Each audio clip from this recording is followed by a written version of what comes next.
So what do I have for you today that's going to make potentially your life a little happier? I am going to install Hanssshow's Ultra Mini screen display. I think this is going to be a game changer for you that have been looking to add just a small little display up front that shows you some basic information. Now, I do know there are lots of options out there. You can put a large 9-inch dash display up, and I think there's even a couple of other aftermarkets that's even bigger that allows you to do CarPlay. However, one of the biggest complaints that I hear, actually two. The first complaint that I hear with having such a large dash up front, because of the height, it blocks your airflow. So some people have had to really lower their steering wheel as low as they can to get that dash, that center dash down so that they can have airflow. So that's one complaint. And then other people have said that the wireless Android Auto or CarPlay linking up with your phone, it doesn't work all the time, so it's not 100% perfect. However, I am really excited to get this installed today because it's a smaller screen up front. It does not block airflow, and it provides just the right amount of information that I'm looking for. And what I am specifically looking for is your battery percentage that is left. You've got your turn signals. I believe you can put your tire pressures, PSI, so you know if you might have a flat. You can see your mileage on it. So just a wealth of different information on that tiny display, and it keeps you safe because you don't necessarily have to look over your center. You can kind of drive straight and you see that information up there. So again, I will go ahead and do a very brief review on it. I'll do an install to show you how easy it is. And with my specific Tesla, it has the AMD Ryzen processor, so my adapter connection is going to be on the right side of the vehicle. Some of you with the older processor, you need to get way underneath the footwell, and I'm not going to cover that, but I'll kind of point it out where you need to do it. Today we're just really going to concentrate on that Ryzen processor because again, that's what I have and that's what I can show you guys. So without further ado, let's go ahead, tackle this project and get this dash installed.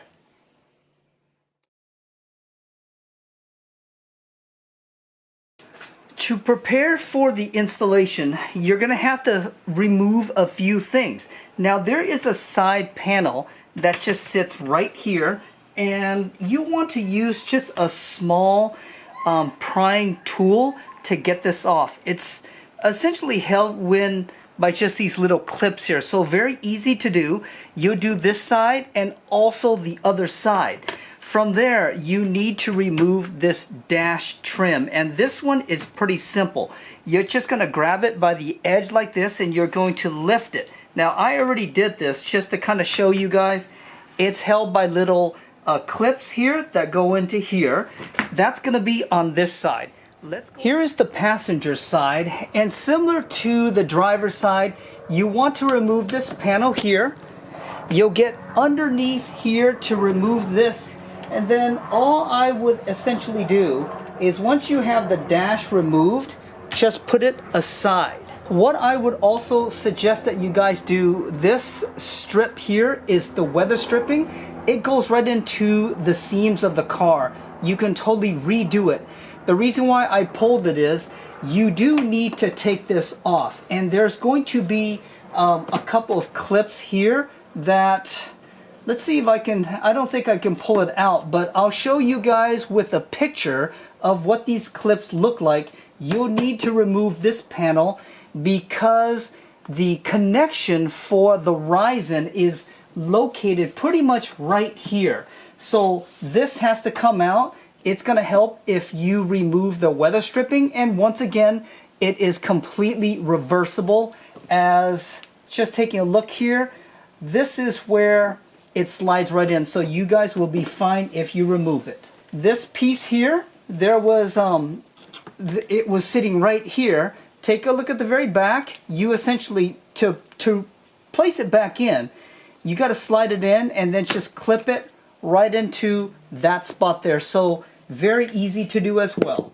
So let's just show you guys this L-shaped piece that I pulled out. Again, essentially, it just goes in like this, and I pulled it out. There's nothing special on the inside. There's no metallic or metal clips at all. It just goes in to those little areas that's part of the plastic of the car. So this is off. Now we'll have access down there to the Ryzen links and connections that we need. I wanted to show you something that I did remove. Underneath the footwell, there is just this panel, and I wanted to remove it so that I could pull this entire carpet out a little easier so I can have full access to it.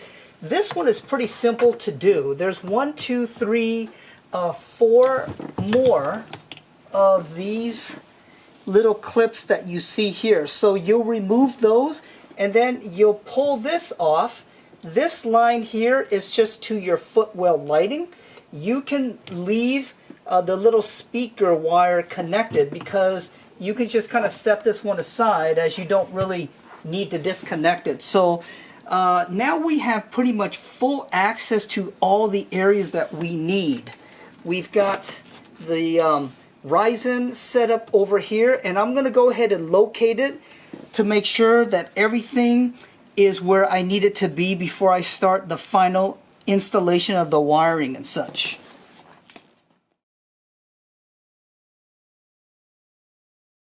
The next part is we need to take this piece off so that we can replace it with the dash display. These ones are also going to be very similar to some of the other little connectors that we took out. And let's just take a look here. Once again, it uses these little clips that you have to pull out. And it helps to have this type of tool. Alright, and then that is loose there. I'm just going to set this right here. What I'd recommend that you do is put the wheel all the way down and all the way back. And let's see if I can pull this off here. Okay, what I found was using my plastic prying tool, I just put it in this little hole here and pushed up on the other side, and it pops right off. Again, these are held in by little clips. It was all right. Here we have the dash, and we have the OEM unit. I was right to assume that we have to take this piece off, and I believe all you do here is you're just going to unclip that. We're going to push this here.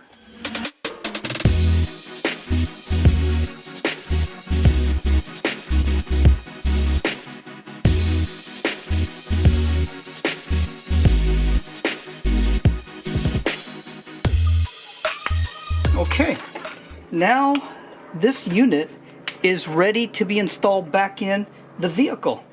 For the next part of the install, what we're going to go ahead and do is we're going to mount the dash. Now this is a very crucial part of the install, and it's all because of the wiring that you have to do. Now Hansshow, in their video, they recommend that you run the wire actually down here and through the center console. We actually took the path of running it through the dash here.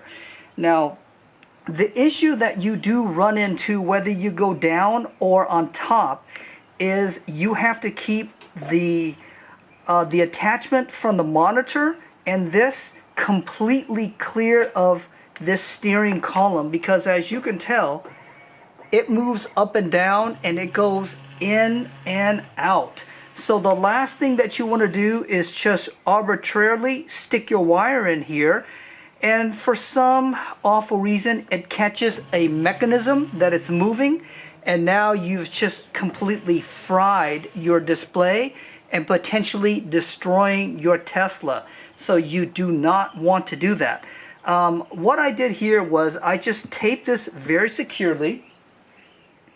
If you guys take a look at the display here, what I did was I taped this section toward the very top so that it remains to the very top.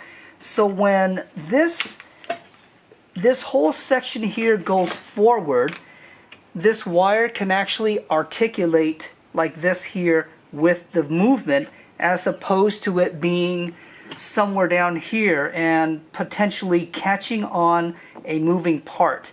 Again, this part may not be 100% necessary. You may have a better way of doing it, but I want to side on safety, keeping this on top and making sure this wire articulates completely away from the steering wheel.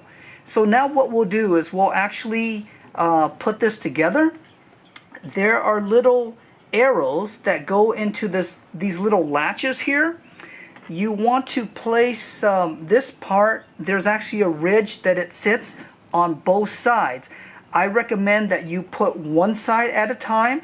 You'll hear it click, and then you go to the other side and also hear it click as well.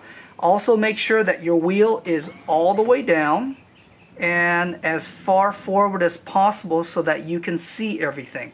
So let's go ahead and put that in real quick.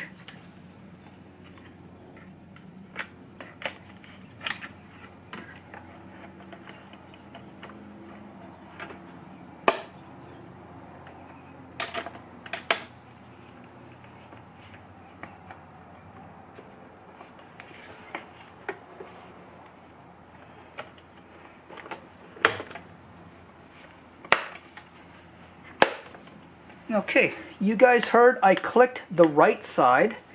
Now I have this left side that I need to make sure it's in the groove.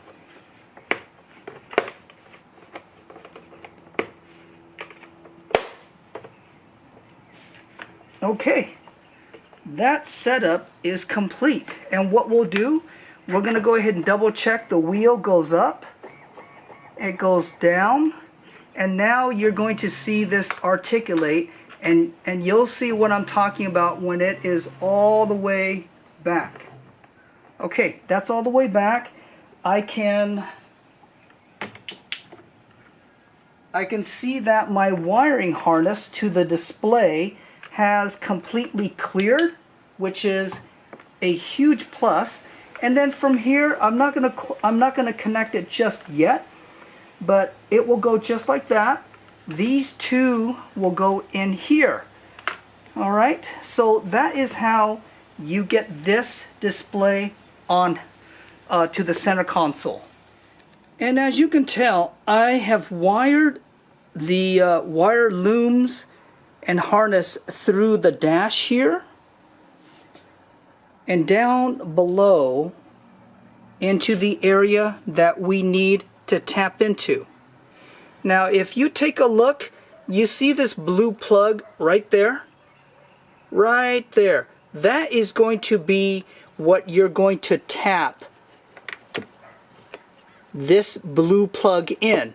Now this wire or this connection down here that you see, you're going to disconnect it and you're going to connect this set here. Now there is also a larger connection right here. That is going to be for you guys that have the Intel processor, and that's going to be way up in the ECU itself. So that's going to be, again, the main connections. It's going to be right there, and your AMD connection is going to be right there. I did want to go ahead and also point out, let's go ahead and give you guys a little light so that you can see. Here's my routing job up through here. There's a little bolt right here that I took off that allowed me to get my wiring pretty much underneath so that it's just a much cleaner look as opposed to it just flopping over here and down. Again, not necessary, but just a little part of me that's OCD to get it down there. Now we're going to go ahead and hook everything up. Let's go ahead and get everything connected. Again, the blue wire, the blue connection, and the install is dummy proof as there are grooves. You'll go ahead and just put it in just like such. Make sure you hear that nice audible click. This here is going to be the other connection for this set here. We're going to go ahead and unclip it. You're going to put this, also dummy proof, connect it in. This set connects in. Okay, and you can pull back a little bit to make sure it's in. Both of these are very secure. So that is the connection there. Now the final part of the install is connecting the wire and the moment of truth as well. So we'll go ahead and connect it here.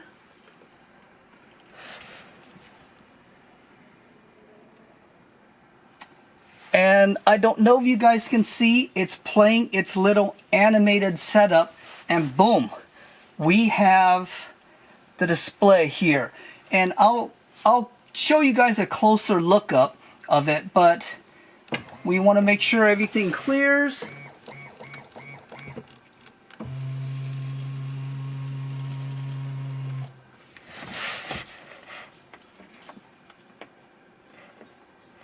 Okay, that looks good.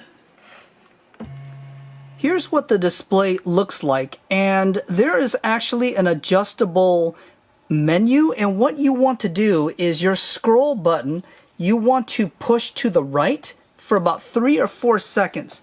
And what that does is it changes into the settings. Now to get into each one, you just essentially toggle it like that. You'll go down like such. And to select it, you're going to go left or right on your toggle. See how that changed to Celsius? We're going to Fahrenheit.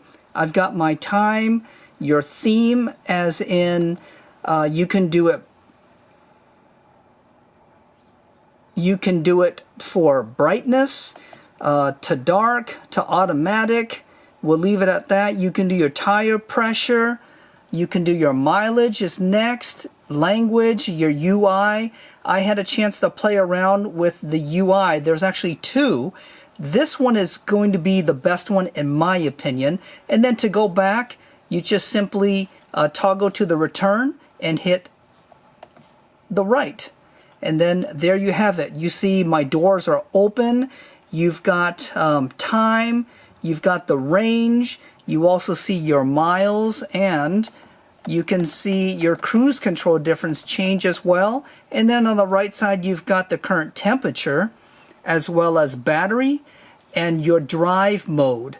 So that's how that setup looks. So at this point, we are pretty much done. Oh, one final thing I did want to show you about the screen. The color, or I'm sorry, not the color, the brightness is adjustable with the car. So you see how it changed there? I can adjust it right there with it matching my car's brightness interior. So we'll just leave it auto, but that is the display. And from where I'm sitting, I've got a great view of the entire dash. So it looks excellent. Now that we have confirmed that everything works, what we'll go ahead and do is we're going to tidy up this quite a bit here, zip tie to specific wiring, make sure that everything clears, and then I'm going to put everything back the way that it.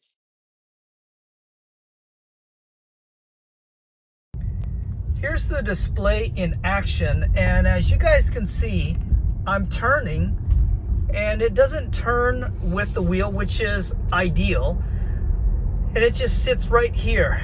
Overall, the display is really nice. One of the things I didn't realize that it posts or it shows is also the speed limit, which again is nice.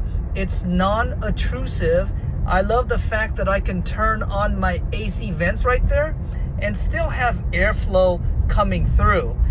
So this is a big win for Hansshow. Well done. Well done.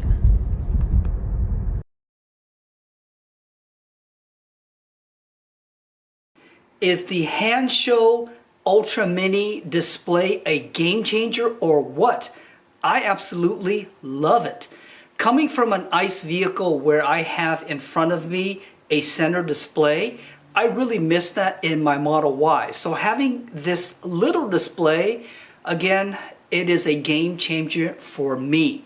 And wife approved, which is fabulous. I'm curious, what do you guys think about this little display? I know it's not for every Tesla owner, but for the ones that are sorely missing that front display that you're accustomed to, you're really going to like this. Overall, the installation process was not very difficult, and I do want to let you guys know, if you are in Orange County or local to Orange County and need someone to install your Tesla stuff, I'm going to be your go-to guy. So reach out to me. I'm happy to help you guys out.